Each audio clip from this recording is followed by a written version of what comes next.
Muchas gracias, hermano. Muy buenas noches, hermanos y Muito hermanas. obrigado, irmãos. Boa noite, irmãos e irmãs. Como passaram o dia hoje? Cheio de Lleno de bênçãos? bendiciones. O calor realmente está forte, não é? Eu venho de um lugar mais quente, mas é menos Es úmido. menos húmedo. Así Então que aqui o calor a gente sente no mais. solo el calor Não somente o calor físico, mas também o calor espiritual. espiritual. Glória a Deus! Es É um prazer estar aqui com ustedes vocês para compartilhar durante essas 3 noites o estudo da Palavra do Senhor. Esta noche, antes de abrir la palabra, Esta noite, antes de abrir a palavra, queremos pedir a bênção especial do Senhor ao estudá-la. Portanto, convido que vocês inclinem seus rostos com reverência para pedir a bênção de Deus. Pai Celeste, nessa noite o teu povo se reúne com a intenção de escutar a tua voz. Pedimos, Pai, a presença do teu Espírito Santo. Fala nossa mente ao nosso coração, para que possamos compreender, receber e viver a mensagem que tu tens para nós. el mensaje que tienes para nosotros. Te damos graças de antemão por escutar a nossa oração, porque te pedimos no precioso nome do teu Filho Cristo Jesus. Amém. Amén. No ano de 2010, na cidade de Atlanta, no mês de julho, foi celebrada a Conferência Geral dos Adventistas do Sétimo Dia. No último sábado, houve uma grande celebração num coliseu, num estádio, onde estiveram presentes mais de 70 mil adventistas de todas as partes do planeta Terra. Aí, nosso novo presidente, o pastor Ted Wilson, apresentou seu sermão inaugural para dar o tom de sua presidência. Aí anunciou que o tema central e a ênfase de seu período de 5 anos seria o reavivamento e a reforma na igreja.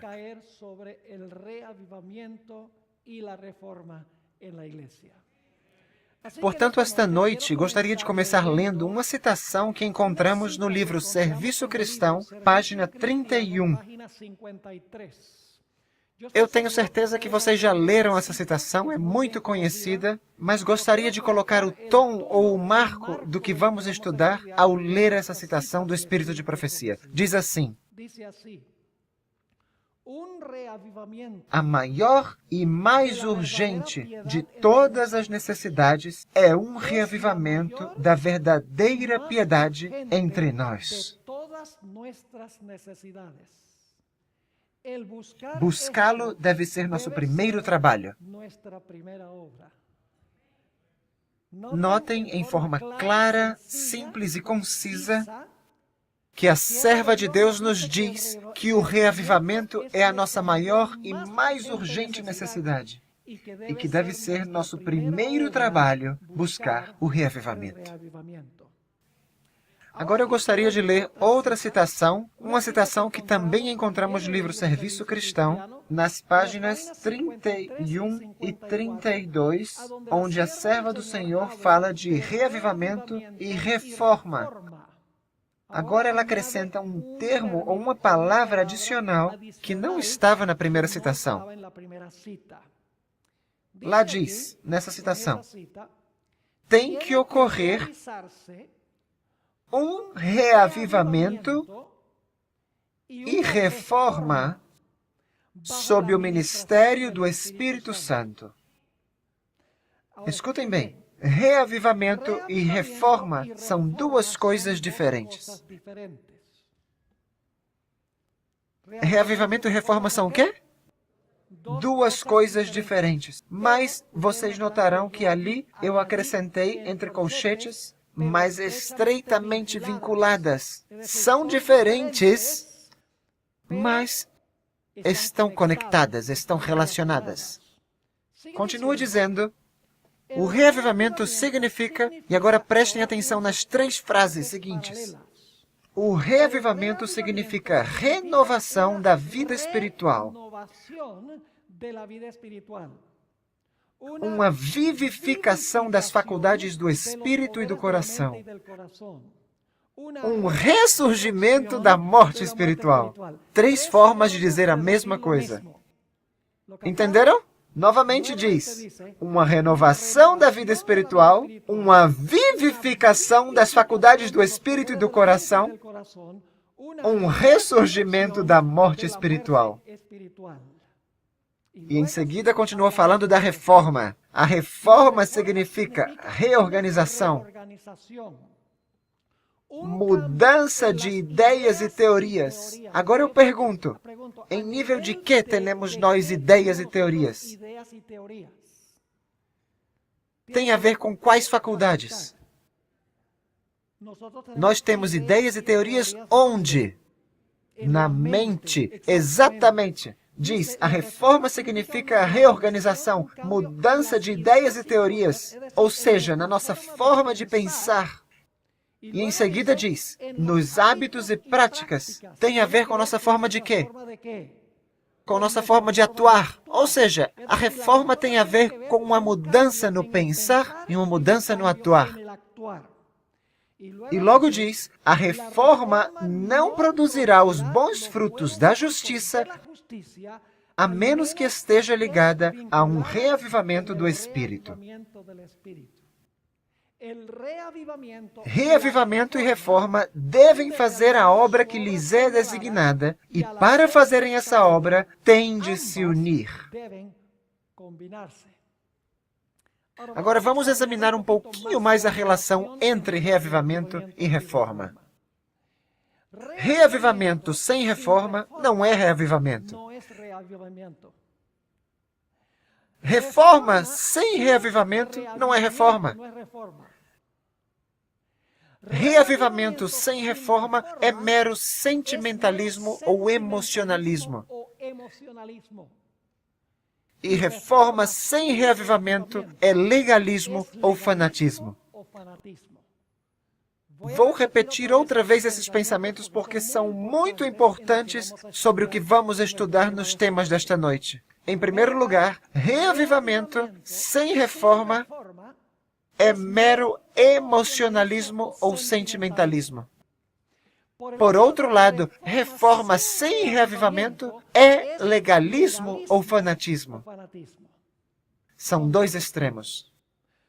Agora, eu sei que alguns de vocês provavelmente já viveram em algumas das grandes cidades dos Estados Unidos, talvez Chicago ou Nova York, em tempos de inverno. Gostaria que vocês imaginassem que estivessem dirigindo por uma rodovia e a rodovia está cheia de neve, neve resvalante, e eu pergunto, se o carro chegasse a deslizar, para qual lado vocês gostariam de cair? Para o lado direito ou para o lado esquerdo? E vocês riem, não interessa? Do mesmo modo, precisamos que o guincho venha tirar-nos de lá. Esses são os dois extremos. Reavivamento sem reforma é simplesmente emocionalismo ou sensacionalismo. Enquanto que reforma sem haver o reavivamento é legalismo, é o outro lado da rodovia. Em outras palavras, o reavivamento tem que conduzir à reforma. Não é possível colocar a reforma primeiro e depois o reavivamento. Temos que ter reavivamento, uma renovação, um ressurgimento da vida espiritual que leve automaticamente e naturalmente a uma mudança de ideias e a uma mudança de práticas ou uma mudança de conduta. Agora, nesta noite, eu gostaria de estudar com vocês os elementos do verdadeiro reavivamento e da reforma. O primeiro ponto que quero enfatizar é que o homem originalmente foi criado perfeito. Isso significa que o homem estava vivo espiritualmente. E como estava vivo espiritualmente, sua conduta refletia o fato de que ele estava vivo. Seu modo de pensar e seu modo de agir eram perfeitos, estavam em harmonia com a lei de Deus. Ou seja, estando vivos espiritualmente, seu pensar e seu agir era de acordo com a lei de Deus. Mas quando o homem pecou, o homem morreu espiritualmente. E quando morreu espiritualmente, sua conduta agora já não refletia. Sua forma de pensar agora refletia essa morte espiritual. Quando o homem estava vivo espiritualmente, seu pensar e seu agir era sempre fazer o bem, era sempre naturalmente fazer o bem. Quando o homem pecou, agora a morte espiritual chegou a uma mudança na forma de pensar e na forma de agir. Gostaria que abrissem suas Bíblias comigo no livro de Efésios, capítulo 2, e versículos 1 e 2, e vão perceber como estão relacionados a morte espiritual com a conduta. A morte espiritual leva a uma mudança na conduta, na forma de agir. O apóstolo Paulo diz aí, em Efésios 2, versículos 1 e 2, e vos vivificou, estando vós... O quê? Não está na tela, mas diz, estando vós mortos, essa é a condição, em ofensas e pecados. Perceberam? Mortos leva a quê? A ofensas e pecados. E em seguida continua dizendo, em que noutro tempo andastes. Fala da palavra andar, e na Bíblia andar tem a ver com conduta. Segundo o curso deste mundo, segundo o príncipe das potestades do ar, do espírito que agora opera nos filhos da desobediência. Este texto nos diz que, estando mortos, andaste segundo o curso deste mundo. Ou seja, a morte espiritual nos leva a agir mundanamente em nossa conduta. Agora percebam o que diz Colossenses capítulo 2, versículo 13. A mesma ideia que a morte espiritual leva a uma conduta em desarmonia com a lei de Deus. Colossenses capítulo 2, versículo 13. Diz, e quando vós estáveis mortos, essa é a condição, novamente, estáveis mortos nos pecados e na incircuncisão da vossa carne. Aí está a conduta, aí está a forma de agir. Continua dizendo, vos vivificou juntamente com ele, perdoando-vos todas as ofensas. O que eu quero que vocês vejam neste texto é que quando o homem morreu espiritualmente, o resultado foi uma mudança na sua conduta em violação à santa lei de Deus. Agora, o que eu quero que vocês percebam é que o coração do homem é, por natureza, enganoso. O coração pecaminoso, o coração que não foi regenerado, o indivíduo que tem um coração que está espiritualmente morto, tenta enganar alguém para que esse alguém não pense que está mal. Agora, notem o que diz Jeremias, capítulo 17, os versículos 9 e 10. Jeremias, capítulo 17, e vamos ler os versículos 9, e em um instante, vamos ler o versículo 10. Diz no versículo 9, enganoso é o coração, mais do que todas as coisas, e o quê? E perverso. E logo termina com uma pergunta. Quem o conhecerá? Foi por isso que uma vez Martinho Lutero disse, tenho mais medo do meu próprio coração que do Papa e de todos os seus cardeais. Martinho Lutero tinha uma forma um tanto interessante de expressar as coisas. Ou seja, quando estamos espiritualmente mortos e nossa conduta é uma conduta em desarmonia com a lei, o coração pecaminoso passa a racionalizar, a justificar as ações pecaminosas. E vocês notam que termina com uma pergunta. O coração é perverso? Quem pode conhecer o coração? A resposta vem imediatamente no versículo 10. Deus responde dizendo, eu, o Senhor, esquadrinho o coração e provo os rins, e isto para dar a cada um segundo os seus caminhos e segundo o fruto das suas ações. Quem é o único que pode conhecer o nosso coração?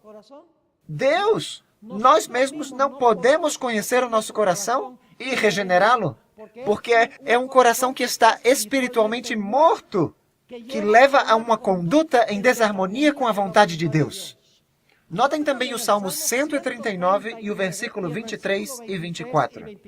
Salmo 139, versículos 23 e 24, sobre quem pode conhecer o nosso coração.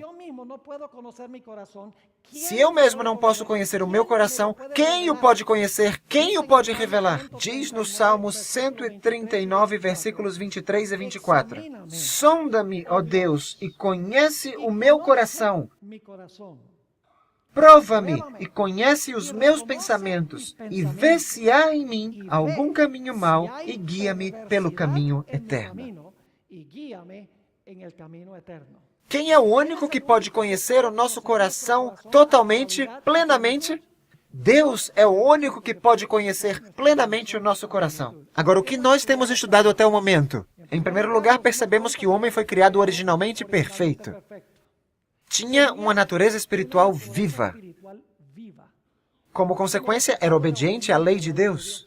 Quando o homem pecou, morreu espiritualmente. E, portanto, sua forma de pensar e sua forma de agir mudou. Agora vivia em violação da lei de Deus. Percebemos que o coração do homem, nós não podemos confiar nele porque é enganoso. Tenta justificar o pecado. Tenta fazer-nos pensar que não somos tão maus como realmente somos. E percebemos que só há um que pode conhecer o nosso coração e revelar-nos o que nós somos de verdade. E esse é Deus. Agora precisamos fazer uma pergunta.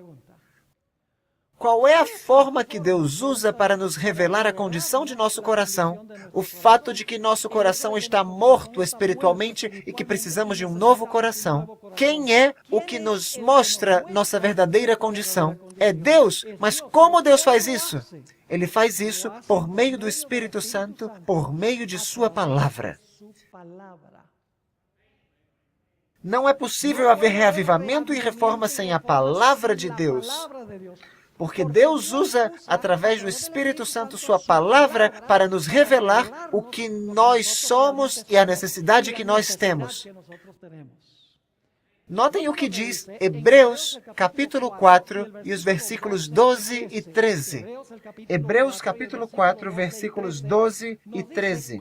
Lá diz como é que Deus nos revela a condição do nosso coração, como nós realmente somos, para que nós queiramos nascer de novo, para que queiramos passar pela experiência de vivificação. Diz aqui em Hebreus 4:12, porque a palavra de Deus é viva e eficaz, e mais penetrante do que espada alguma de dois gumes,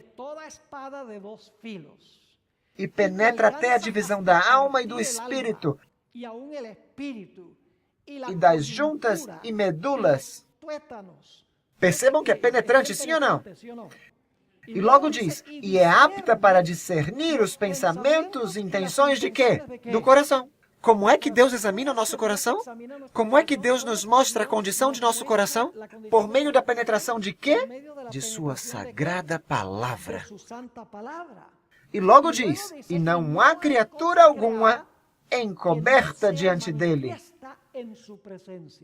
Antes, todas as coisas estão nuas e patentes aos olhos daquele com quem temos de tratar. Como é que Deus nos revela a verdadeira condição de nosso coração e a necessidade que temos? Por meio da sua palavra. Da sua palavra, como a espada de dois gumes, entra, penetra até as profundezas do ser, nos mostra o que somos e a grande necessidade que nós temos. Gostaria de compartilhar com vocês um exemplo para que possamos entender como funciona este assunto da espada penetrar e revelar-nos nossa condição, para que possamos experimentar o reavivamento ou uma renovação da vida espiritual. Gostaria de ler para vocês um relato que escreveu um irmão chamado L.D. Fleming. Ele frequentou uma série de conferências ministrada por Guilherme Miller nos princípios da história da Igreja Adventista. O pastor Miller estava pregando numa cidade chamada Portland, no estado do Maine. E ele descreve como eram as reuniões de Guilherme Miller. Da ilustração da espada de dois gumes que penetra, entra e discerne e revela o que está no coração. Assim é descrita a reunião do irmão Miller, de Guilherme Miller. Tudo está avançando poderosamente. Ontem à noite, umas 200 pessoas pediram oração. E o interesse parece estar cada vez mais crescendo. Toda a cidade está agitada. Os sermões do irmão Miller não assustam nem um pouquinho aos seus ouvintes. Pelo contrário, os que estão alarmados são aqueles que não querem vir escutar. Muitos dos que se mantêm distantes parecem estar aturdidos ou alarmados. Mas aqueles que escutam com sinceridade não se sentem nem aturdidos, nem alarmados. Agora escutem. O interesse despertado por seus sermões é de índole serena e desapaixonada. O que quer dizer é que quando ele prega, as pessoas não ficam dando pulos e gritando aleluia e glória a Deus e emocionando-se. Não, não, não, não. Diz, o que está escrevendo, o interesse que desperta os seus sermões é de índole serena e desapaixonada. Ou seja, as paixões não estão envolvidas, e sim o intelecto. Ainda quando seja este o maior de todos os reavivamentos que já têm acontecido, não existe um emocionalismo apaixonado. E sim, a mensagem parece arraigar-se profundamente na maioria da comunidade. O efeito se produz por isto. Agora vai dizer por que os sermões do pastor Miller tinham esse efeito. Diz, o irmão Miller simplesmente toma a espada do Espírito, tira de sua bainha e coloca o seu lado afiado sobre o coração despido e a espada corta. Isso é tudo. Diante do gume desta poderosa arma, cai a infidelidade, o universalismo é cortado, os fundamentos são desvanecidos e os mercadores de Babilônia se maravilham. Para mim, isso se parece mais com os reavivamentos apostólicos que qualquer outro evento que tenha acontecido nos tempos modernos. O que é que dava poder à pregação de Guilherme Miller? O que dava poder, segundo essa testemunha ocular, era a pregação da palavra. A palavra penetrava, entrava e revelava a condição do coração e levava as pessoas a uma conversão genuína, a um novo nascimento, ou seja, a um reavivamento como consequência da palavra. Agora gostaria de ler para vocês também uma citação. Esta é de Ellen White. E está escrito em Signs of the Times, 17 de maio de 1883, na qual ela compara a obra do Espírito Santo por meio da palavra com a espada que já vimos em Hebreus capítulo 4. Ali diz a serva do Senhor, a mundanalidade na igreja, que é a maior causa da morte espiritual. Como? Qual é a maior causa da morte espiritual da igreja? A mundanalidade é o que diz. A mundanalidade da igreja é a maior causa da morte espiritual, se deve à influência não dos pastores. Diz, se deve à influência dos membros egoístas e ociosos. É preciso coibir essa enfermidade mortal. O bisturi do cirurgião, percebam que a ideia de cortar, o bisturi do cirurgião corta profundo quando é necessário remover material putrefato e pestilente. De igual modo, a palavra de Deus, mais aguda que uma espada de 2 gumes, deve cortar até o coração, ou o mal nunca será cortado. Os grandes reavivamentos, meus irmãos e irmãs, no decorrer da história, foram reavivamentos baseados na palavra de Deus. O ponto de enfoque não foi saltar, gritar, dançar, cantar. O ponto de enfoque foi a pregação poderosa da palavra de Deus que penetra até o coração, até a alma e revela ao pecador a grande necessidade que ele tem, o coração perverso e a necessidade de ter um novo nascimento. A necessidade de receber um reavivamento. Escutem uma ilustração. Suponham que uma pessoa tenha problema em sua vida espiritual com a pornografia, que é um problema grave hoje em dia, não somente na igreja adventista, mas também em muitas outras igrejas. E tem um indivíduo que está lutando contra a pornografia, porque é um vício terrível. E esse indivíduo diz, não, eu vou buscar a Bíblia, vou começar a ler a Bíblia. Então ele vai à Bíblia e começa a ler Mateus capítulo 5, por providência divina. E está lendo o capítulo e chega a Mateus 5, 27 e 28, onde o texto diz, Jesus está falando, ouviste que foi dito aos antigos, não cometerás adultério. Eu, porém, vos digo que qualquer que atentar numa mulher para cobiçar, já em seu coração cometeu adultério com ela. Agora percebam o que acontece. Esse indivíduo foi à Bíblia e começou a ler a Bíblia. E agora a Bíblia está lendo a esse indivíduo. Porque a Bíblia está dizendo para ele, esse é você. Esse é o problema que você tem. Ele começou lendo as Escrituras e agora são as Escrituras que o leem. E as Escrituras dizem, esse é o seu problema. Você quer que eu o arranque? Quer que eu o tire daí para que você possa ter uma nova vida espiritual? Agora escutem bem. É por isso que temos que ir à Bíblia com um coração aberto e com um coração sincero.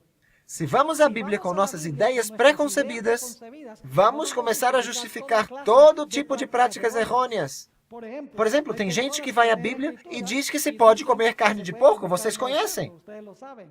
Tem gente que diz que se pode guardar o domingo usando as Escrituras. Tem adventistas que diz que não tem nada de mal em ir ao cinema, ou em se vestir de certa maneira, ou não tem nenhum problema em escutar música mundana.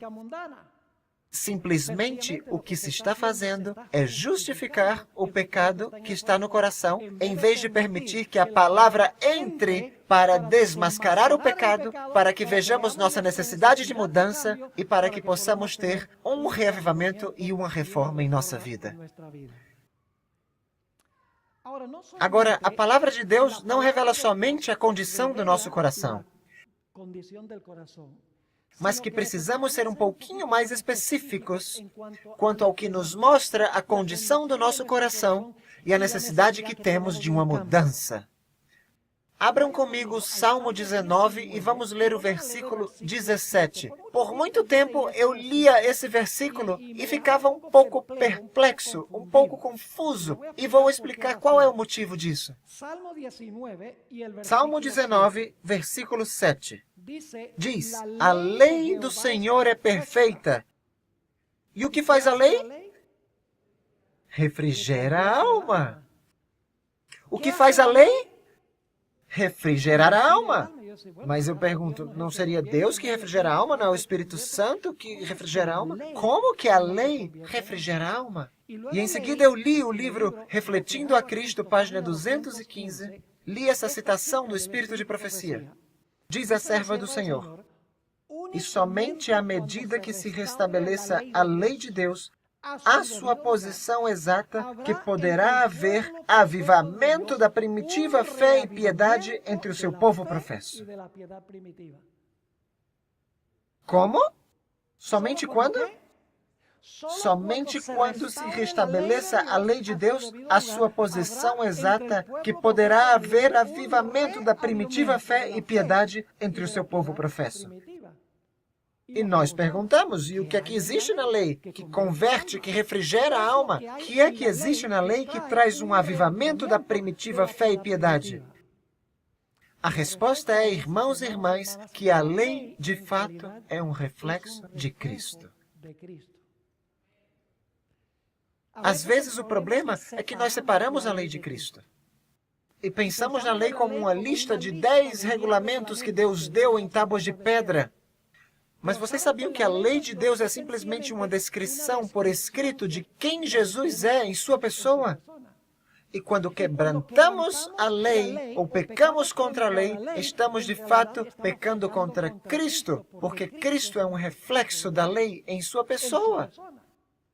Veja essa citação interessante do Espírito de Profecia. Encontra-se no Comentário Bíblico Adventista, volume 5, página 1105. Falando de Jesus, diz, ele era a encarnação da lei de Deus. Ou seja, Jesus era a lei vivida em carne humana. Era uma ilustração viva da lei. Diz, ele era a encarnação da lei de Deus, a qual é um transcrito. A palavra usada em inglês é transcript. Alguns de vocês aqui sabem inglês. Transcript significa transcrever. Diz, ele era a encarnação da lei de Deus, a qual era uma transcrição exata de seu caráter. Ou seja, nós não devemos somente contemplar a lei, e sim, devemos contemplar a lei como se revela em quem? Como se revela em Cristo.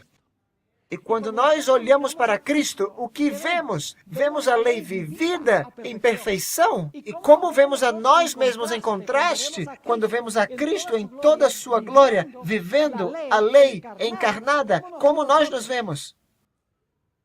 Nos vemos muito pecadores em contraste ao observar a lei. Temos que olhar a Cristo como se revela na lei. Então acontece conosco o que aconteceu com Isaías quando disse, estou perdido. Acontece conosco o que aconteceu com o apóstolo Pedro quando disse a Cristo, afasta-te de mim que sou homem pecador.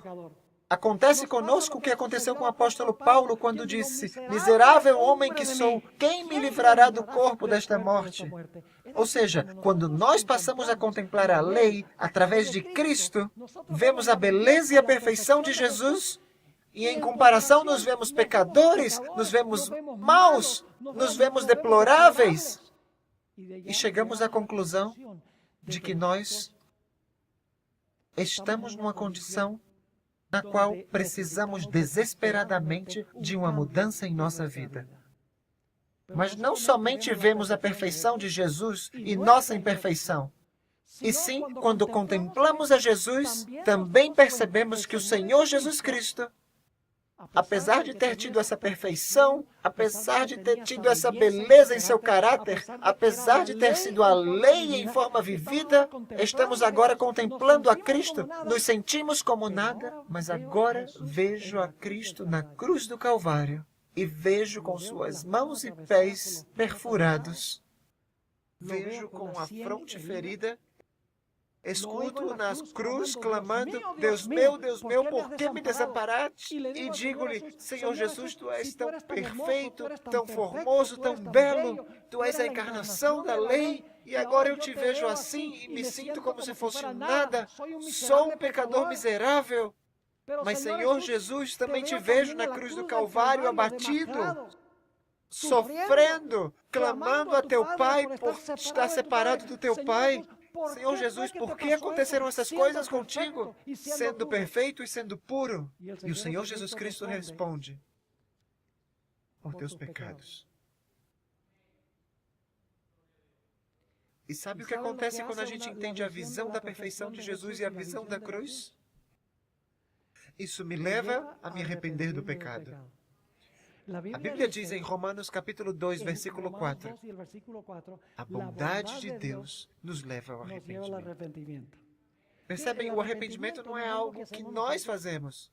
Às vezes a gente diz, precisamos nos arrepender para sermos salvos. Mas sabem, o arrependimento vem de Deus. Romanos 2, versículo 4 diz que a bondade de Deus nos leva ao arrependimento. Em Atos 5:31 diz que Deus dá o arrependimento a Israel. Ou seja, quando nós vemos a Cristo pendurado numa cruz do Calvário, esse ser perfeito, a encarnação perfeita da lei de Deus, e o escutamos clamando no Getsêmani, se possível, passa esse cálice de mim. Vemos a Jesus suando gotas de sangue. Vemos Ele clamando na cruz, Deus meu, por que me desamparaste? Dizemos, Senhor Jesus, por que essas coisas aconteceram contigo? E o Senhor Jesus nos diz, por teus pecados. Quando eu contemplo a Jesus, meus irmãos e irmãs, agora eu vejo a maldade do meu coração. Vejo minha grande necessidade. Vejo que estou espiritualmente morto e que preciso de uma mudança. E então o arrependimento me leva a confessar os meus pecados e a dizer-lhe a Jesus na cruz, Senhor Jesus, o único que eu mereço é a morte, mas obrigado por ter sofrido o castigo que eu mereço sofrer. Por favor, Senhor Jesus, eu confio em Ti, tenho fé em Ti. Por favor, toma a Tua vida e Tua morte e coloca-as na minha conta. E nesse momento, Cristo toma a sua vida e sua morte e as coloca em minha conta. E Deus olha para mim como se eu nunca tivesse pecado. Estão entendendo como a lei de Deus nos leva ao arrependimento? Como converte, como refrigera a alma? Porque a lei é Cristo em forma viva. é quando contemplamos a Cristo, como revela em carne humana lá aí, quando vemos a nossa maldade, a nossa necessidade e o amor de Jesus Cristo por nós. Sabe o que acontece no momento em que nós chegamos a ver a Cristo Jesus na lei e em sua palavra, em sua santidade e sua perfeição, e a ver a mim mesmo em minha deplorável condição de pecador, em contraste, nesse momento, eu me arrependo, confesso o meu pecado, manifesto minha confiança no Senhor Jesus Cristo, e nesse momento realiza-se a vivificação do ser humano. Nesse momento vem a ressurreição espiritual, o que a Bíblia chama de conversão. Notem o que diz o livro de Tito, capítulo 3, versículo 5. Tito, capítulo 3, versículo 5. Fala do momento da conversão. Diz, não por obras de justiça que houvéssemos feito, mas segundo a sua misericórdia nos salvou, pela lavagem, escutem bem, da regeneração e de quê? E da renovação do Espírito Santo. E então experimentamos o reavivamento. Irmãos e irmãs, não é possível haver reavivamento sem a pregação da palavra de Deus, sem a pregação da lei de Deus conforme revelada em Cristo Jesus.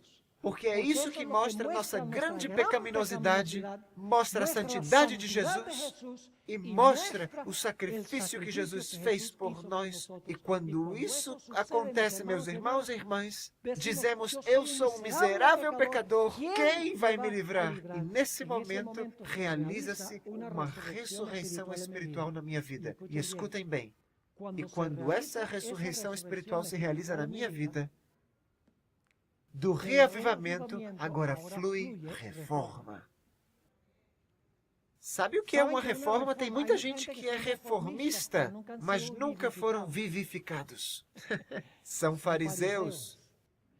E sempre estão buscando dizer, olha só, esse aí comeu um pedaço de carne. Não me entendam mal. Devemos praticar a reforma para a saúde. Mas sempre estão buscando criticar outras pessoas. Essa é a característica primordial dos fariseus. O fariseu, em vez de se preocupar com sua própria vida espiritual, sempre está se preocupando com a vida espiritual dos outros e comparando-se ele com os outros. Mas eu digo que quando nós fomos convertidos, quando nós passamos pelo reavivamento que vem como resultado da contemplação da lei conforme revelada em Cristo Jesus, sua bondade, na beleza de seu caráter, como ele se entregou por nós, chega uma renovação da nossa mente e do nosso coração. E agora, do reavivamento flui naturalmente a reforma. Notem o que diz o Grande Conflito, página 462. Escutem o que diz a serva do Senhor. Não há prova de genuíno arrependimento, a menos que ele opere reforma na vida. Qual é a prova do verdadeiro arrependimento? Diz ela, uma reforma na vida. E notem o que diz na página 461. Está falando daqueles que uma vez foram mundanos e passaram pela experiência do novo nascimento. Diz, as coisas que antes odiavam, agora amavam. E as que antes amavam, passaram a odiar. Os orgulhosos e presunçosos tornaram-se mansos e humildes de coração. Os vaidosos e arrogantes se fizeram sérios e acessíveis. Os profanos se tornaram reverentes. Sóbrios os bêbados. Os devassos puros. As modas vãs do mundo foram postas de parte. Ou seja, o reavivamento levava a quê? A uma reforma ou uma mudança na vida. Mas agora escutem o que eu vou dizer. A mudança que se realiza na vida não é uma mudança que se realiza instantaneamente em sua totalidade. É um processo. Porque quando nós nascemos de novo, o velho homem ainda está ali. A velha mulher ainda está ali. querendo alçar a cabeça, mas é a nova natureza espiritual que entrou em nossa vida que devemos alimentar a cada dia para subjugar a natureza carnal que antes predominava em nossa vida. Ou seja, depois que nós passemos pelo reavivamento, por um ressurgimento espiritual, agora é necessário cada dia alimentar a natureza espiritual. Notem o que diz 2 de Coríntios capítulo 3 e o versículo 18. 2 de Coríntios 3, 18. É um texto muito conhecido, é frequentemente citado, o apóstolo Paulo diz ali: mas todos nós, com o rosto descoberto, refletindo como um espelho a glória do Senhor, somos, e vocês vão perceber que eu coloquei aí entre colchetes, estamos sendo, o tempo do verbo é progressivo. Deveria ser, portanto, todos nós, com o rosto descoberto, refletindo como um espelho a glória do Senhor, estamos sendo o quê? Transformados de glória em glória, na mesma imagem como pelo Espírito do Senhor. Como somos transformados de glória em glória? Somos transformados de glória em glória, refletindo com o rosto descoberto a glória do Senhor. E sabe o que isso acontece? Cada dia mais que eu contemplo Jesus, mais pecador eu me vejo. E mais entendo o amor de Jesus. Porque ao contemplar sua cruz, eu percebo que apesar de Jesus ser santo e perfeito, tomou os meus pecados sobre si mesmo. E cada dia eu renovo ou alimento essa natureza espiritual que nasceu em minha vida, de dia em dia. E sabe o que é interessante? O pastor já não tem que me dizer como vestir, já o pastor não tem que me dizer como comer ou não comer. Já não tem que ficar me dizendo que programas podem ser vistos ou não podem ser vistos na televisão. Já não tem que me dizer que tipo de música eu tenho que escutar ou não escutar. Já a pessoa não sente o desejo de mudar para ganhar o céu ou para evitar o inferno. Mas simplesmente a vida muda porque não quer ofender ao meu querido Jesus.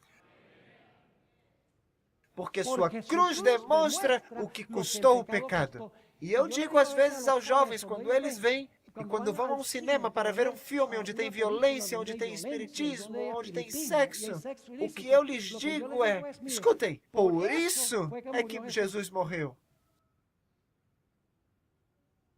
Sim ou não? Por esse ato de ir ver esse filme, morreu Jesus. Porque nós somos transformados pelo que nós o quê? Pelo que nós contemplamos. É assim que alimentamos a nossa nova vida, nossa vida espiritual. Ou seja, nascer de novo não é o último, é o primeiro passo. Logo depois da renovação espiritual, depois do ressurgimento espiritual, ao contemplar a cruz de dia em dia, passo a odiar mais o pecado e a amar ainda mais a Jesus. Eu vivi na Venezuela há muito tempo, na terra de Coronado. Embora eu não tenha vivido na época que ele viveu, não tem nada lá. Só tem bodes e burros por ali. Mas tem sua beleza, tem lá os médanos. Pertinho, os médanos de couro, estivemos aí, desfrutando. Mas quando eu vivi na Venezuela, tinha um hobby. Meu hobby era caçar borboletas. Isso era quando eu era pequeno. E era um hobby que eu gostava bastante. Quase cheguei a ser um profissional, um entomologista profissional. Um entomologista é alguém que estuda os insetos. E descobri muitas coisas sobre as borboletas. Sabe, a palavra que se usa ali em 2 de Coríntios 3,18, estamos sendo transformados. A palavra transformados ali é a palavra metamorfoo. Uma pergunta, uma metamorfose. Uma metamorfose é uma transformação radical. Por exemplo, uma lagarta.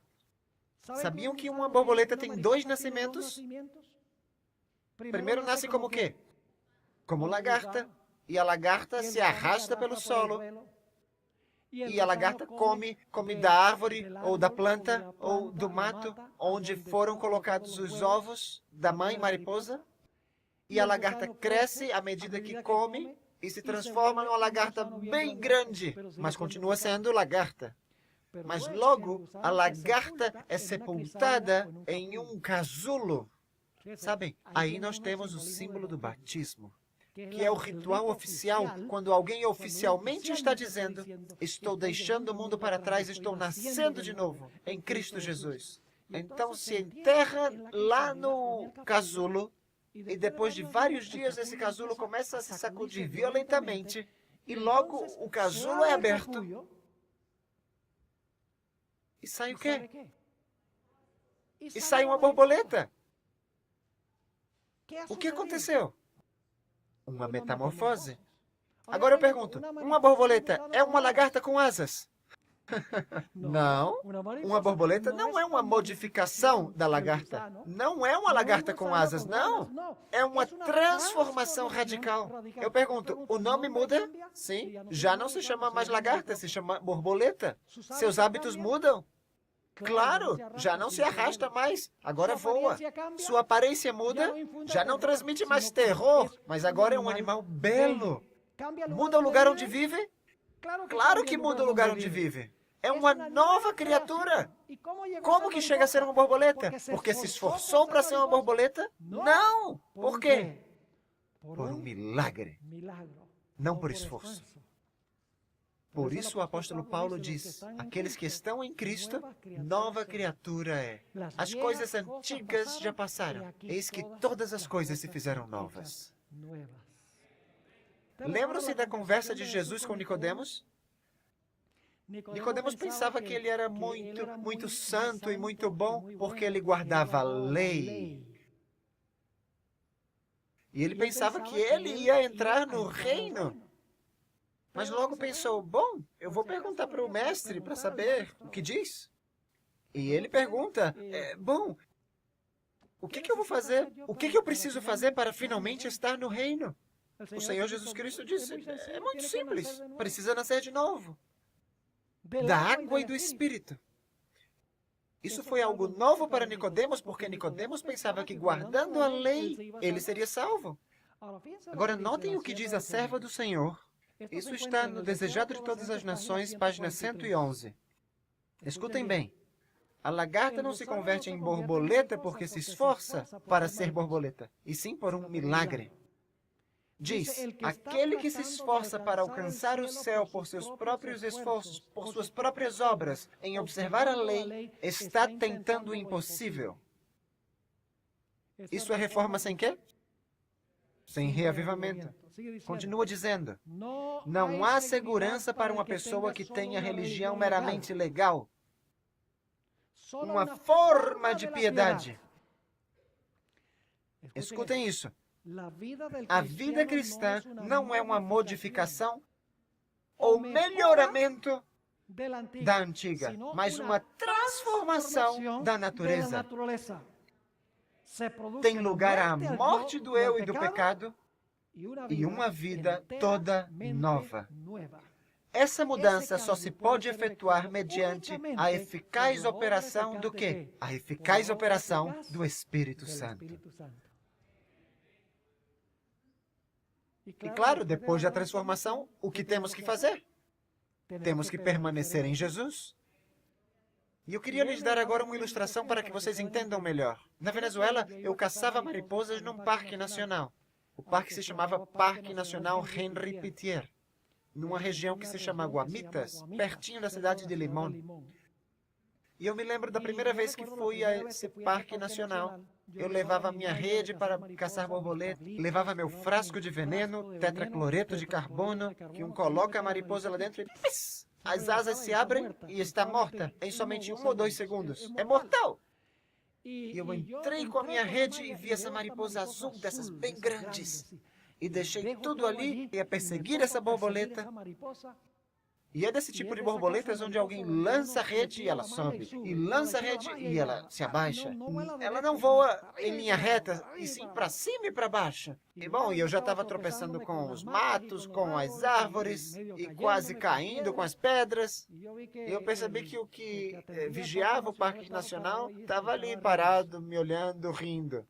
Então eu não consegui pegar a borboleta e ele me disse, o que o senhor está fazendo? Eu disse, eu estou caçando borboletas. E por que você está se matando? O único que você tem que conhecer é a fraqueza dessa borboleta.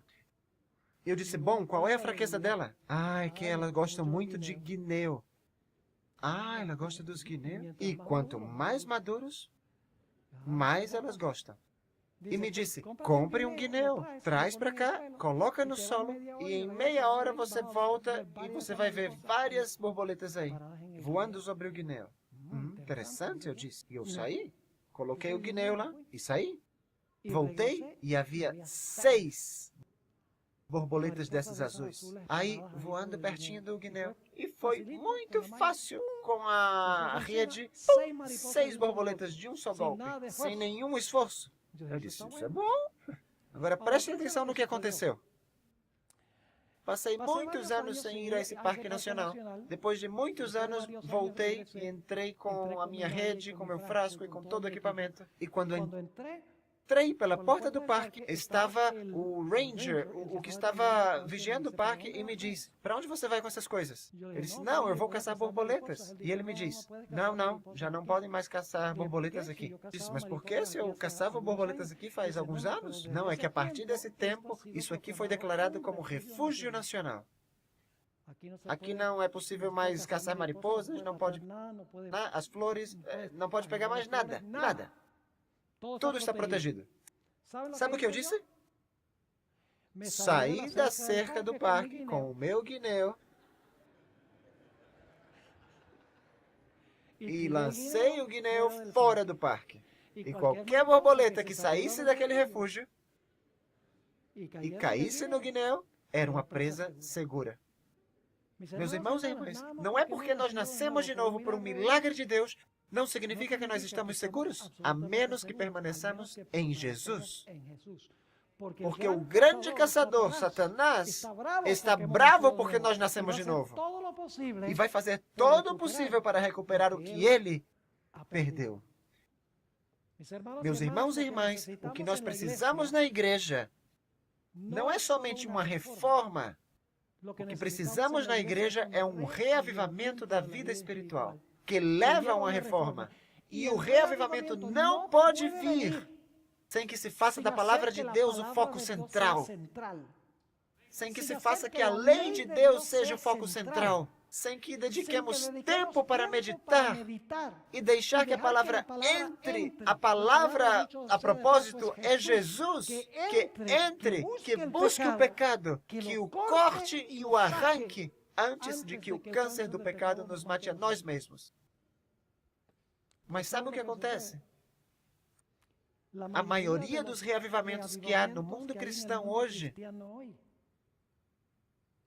não são desta classe, não são desse tipo. Ainda na igreja adventista, nós pensamos que para haver um reavivamento, precisamos aprender a adorar como os outros fazem. E temos que usar a música dos demais. E temos que usar os métodos de evangelismo dos demais. Então, quando tivermos uma música mais acelerada, quando tivermos cultos religiosos que entretenham, então vamos a ter um reavivamento. Meus irmãos e minhas irmãs, esse não é o caminho correto. Quando eu cheguei na igreja, na qual sou pastor há 17 anos, uma igreja de 1.200 membros, num bom sábado, tínhamos uma frequência de 150. Na igreja havia um pequeno grupo que me disseram, então logo eu cheguei e me disseram, pastor, o que nós precisamos aqui é fazer do culto algo mais contemporâneo para que as pessoas queiram vir à igreja. Precisamos de sintetizadores, precisamos de tambores, precisamos de um grupo de louvor que anime as pessoas. Sabe, é como injeção de adrenalina. E o que acontece quando a adrenalina vai embora? Não fica absolutamente nada. E eu disse para essa pessoa, olha, não, enquanto eu estiver aqui, isso não vai acontecer. O reavivamento nessa igreja não será baseado em assuntos artificiais. Será baseado na pregação da palavra do Senhor. Sabe, encher a igreja com métodos dessa índole não chega a lugar nenhum. O que faz é encher a igreja com um monte de gente egoísta que quer adaptar a adoração a Deus de acordo com seus gostos. Sabe qual é um dos grandes problemas que nós temos? É que nossa adoração passou a ter um foco no adorador em vez de estar focada naquele ao qual adoramos. Ah, a música que eu gosto. Ah, eu quero me vestir do jeito que eu gosto. Eu quero que os programas sejam como eu gosto. Irmãos e irmãs, nós vimos a igreja com a finalidade de adorar a Deus. Agora, para fechar, eu gostaria de mencionar algo muito importante a respeito dos falsos reavivamentos que a serva do Senhor trata ao falar do final dos tempos, que não serão baseados na palavra de Deus. Eu pergunto, vocês já viram recentemente a Igreja Adventista usando esses métodos de uso de adrenalina? Está acontecendo. Mas isso não muda nem transforma o coração, meus irmãos e irmãs. Sem a palavra e a lei de Deus e uma contemplação da vida de Cristo, não há mudança. Por mais que façamos programas que emocionem as pessoas e façam com que elas pulem, e que elas digam aleluia, e que façam com que elas falem em línguas, não vai produzir resultados. Gostaria de ler algumas citações da serva do Senhor para concluir. Está no Grande Conflito, página 463. Diz, os avivamentos populares são muitas vezes levados a efeito por meio de apelos à imaginação, excitando-se as emoções, satisfazendo-se o amor ao que é novo e surpreendente. Ah, não, vamos fazer algo novo. Vamos cantar corinhos novos. Vamos ter teatros, palhaços mágicos que representem o Evangelho. Para isso as pessoas vão se entregar. Continua dizendo, escutem bem, conversos ganhos desta maneira têm pouco desejo de ouvir a verdade bíblica, pouco interesse no testemunho dos profetas e apóstolos. A menos que o culto assuma algo de caráter sensacional, não lhes oferece atração. Não é atendida... Agora escutem. Não é atendida uma mensagem que apele... Para quê? Para a razão desapaixonada. Ou seja, uma mensagem que apele ao intelecto. A expressão que Ellen White usa é unimpassioned reason. A razão sem a interferência das paixões é o que ela está dizendo. Uma mensagem que apele para a razão desapaixonada. Eles não atendem. As claras advertências de quê? Aqui vamos chegar ao ponto da palavra de Deus, que diretamente se referem aos seus interesses eternos, não são tomadas a sério. E diz na página 463, o poder da piedade quase desapareceu de muitas das igrejas. Prestem atenção qual é o resultado. Os piqueniques, as representações teatrais, está falando da igreja. Diz assim, as representações teatrais nas igrejas, quermesses. Uau! Isso tem muito a dizer para nós. Fazemos comilanças para levantar fundos para a igreja. Minha pergunta é, por que não damos o dinheiro sem a comilança? É apelar ao egoísmo do ser humano. Diz as representações teatrais nas igrejas, quermesses, as casas elegantes, ostentação pessoal, a forma que nós nos vestimos, as joias, etc.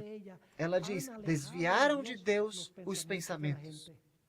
Terras e bens e ocupações mundanas absorvem a mente, e as coisas de interesse eterno mal recebem atenção passageira.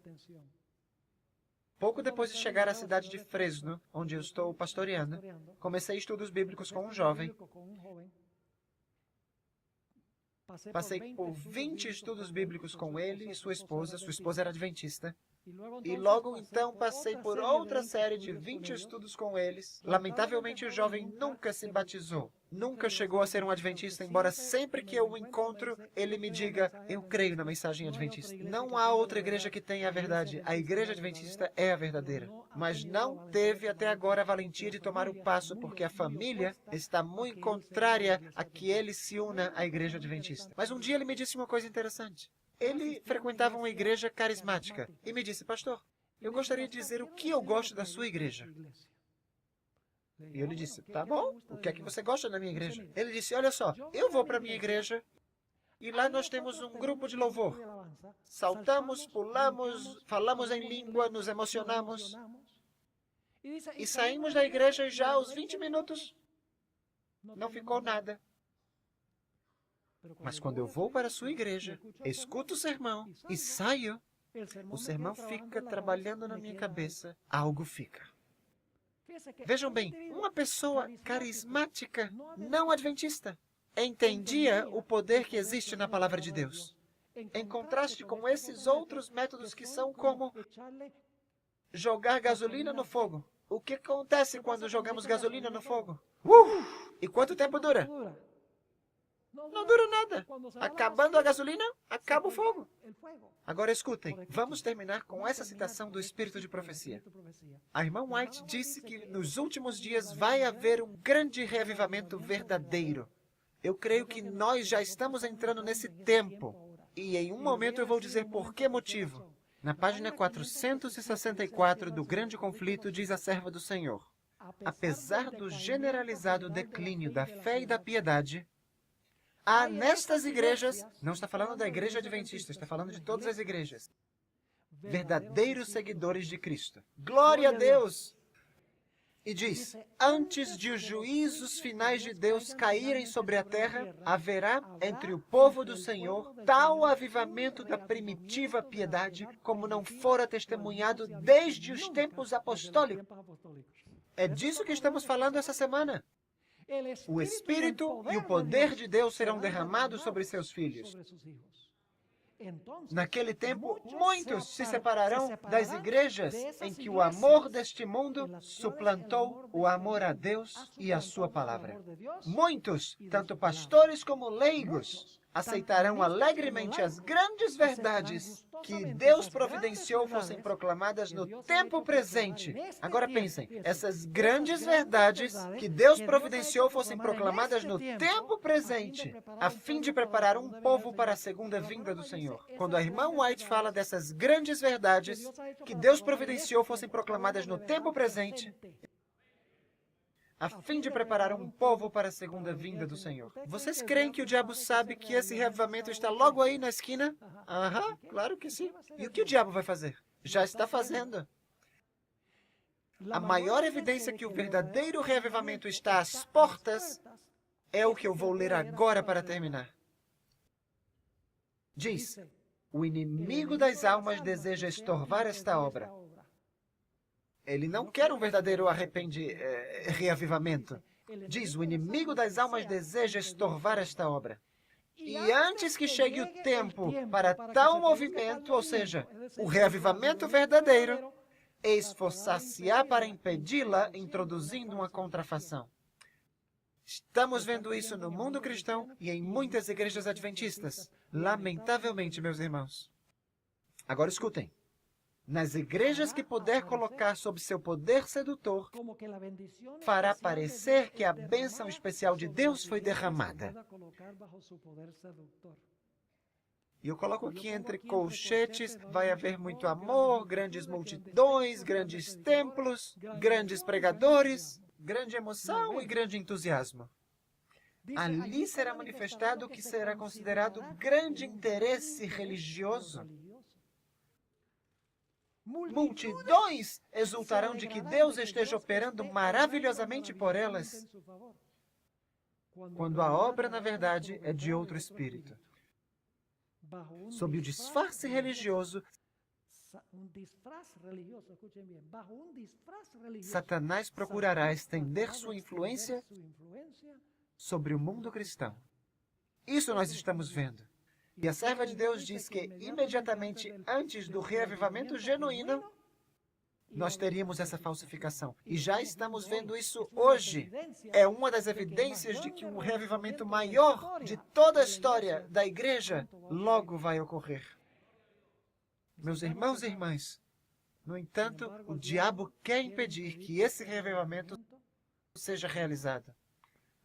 Por isso que o diabo faz com que nós baseemos nossos cultos religiosos com todo tipo de adornos. Que o foco seja a música, o entretenimento e tantas outras coisas. Porque ele sabe que quando a palavra de Deus é pregada com poder, as vidas são transformadas. Portanto, tenta ocultar a palavra de Deus, usando muitos outros métodos, porque ele sabe que esses métodos não alcançam até partir a alma, como diz as Sagradas Escrituras. Meus irmãos e irmãs, estamos no próprio umbral do tempo do fim. Eu estou convencido disso. E nós temos que tomar uma decisão que vamos dedicar o nosso tempo ao que vai edificar a nossa vida espiritual. Vamos ter que deixar de escutar muita coisa, deixar de ver muita coisa, e vamos ter que dedicar nosso tempo a contemplar a Cristo Jesus e a sua palavra, sua santidade e seu amor por nós. E meus irmãos e irmãs, quando a igreja faz isso, o diabo treme. A minha oração é que esta semana seja de benefício espiritual, para que isso possa ser uma realidade na igreja de Bela Vista e nas demais igrejas que aqui estão representadas. Antes de fazer a nossa oração final, eu gostaria de mencionar que o tema de amanhã será supremamente importante. Vamos a tratar de um tema um tanto polêmico. O irmão Coronado é o homem da música. Eu não sou músico profissional, toco trompete, sei ler música, sei teoria musical, mas não sou músico. Mas fiz uma pesquisa sobre uma campal muito famosa que aconteceu na Igreja Adventista no ano de 1900, no estado de Indiana. Lá se ensinava a doutrina da carne santa, uma heresia, e havia um estilo de adoração muito interessante que acompanhava aquela heresia. Então eu fiz uma investigação, eu fiz uma pesquisa intensa, profunda do que aconteceu ali. E cada vez que eu penso nisso, eu tremo ao ver como em muitas de nossas igrejas estamos seguindo os passos daquilo que aconteceu ali naquela campal. Precisamos vir amanhã, meus irmãos e minhas irmãs, para escutar esse tema importante e saber o pano de fundo de muitas das músicas que estão sendo usadas por aí nas igrejas e por que elas estão sendo usadas. É um tema que se poderia dizer um tanto polêmico. Eu não venho para cá para despertar polêmica, mas a verdade de Deus sempre levanta polêmicas. Quando não levanta polêmica, é porque todas as pessoas estão calmas e todas as pessoas estão tranquilas. Escutem bem, só há uma coisa pior que a divisão. E é a unidade sob um fundamento falso. Vocês escutaram o que eu disse? Só há uma coisa pior que a desunião. E é a união sob um fundamento falso. Precisamos ter certeza de que se vamos estar unidos sob um fundamento sólido e seguro. Oremos. Pai, te agradecemos porque sentimos aqui tua presença. Sabemos que onde se prega a sua palavra, tu estás. Pedimos-te, Senhor, que tomes o que temos estudado e que graves isso em nossa mente e em nosso coração. Te agradeço, Senhor, por todas as pessoas que estão escutando e vendo essa programação através da internet, através do rádio. Rogo-te, Senhor, que o Espírito que temos aqui também esteja em todos os lugares onde as pessoas estejam escutando. Pai, queremos esse reavivamento e essa reforma verdadeira em tua igreja. Será espetacular ver como tua igreja, pelo poder de Deus, vai comover o mundo. Pai, anelamos que esse dia chegue. Faz-nos parte desse grande movimento. Pedimos isso no precioso nome do teu Filho, Cristo Jesus. Amém. Gostaria de lhes anunciar antes de entregar o púlpito. Alguns me perguntaram sobre materiais. Temos alguns materiais disponíveis que estarão na saída. Se estiverem interessados, há uma mesa especial. Que Deus os abençoe e nós nos veremos amanhã. Tragam um amigo ou tragam outro membro.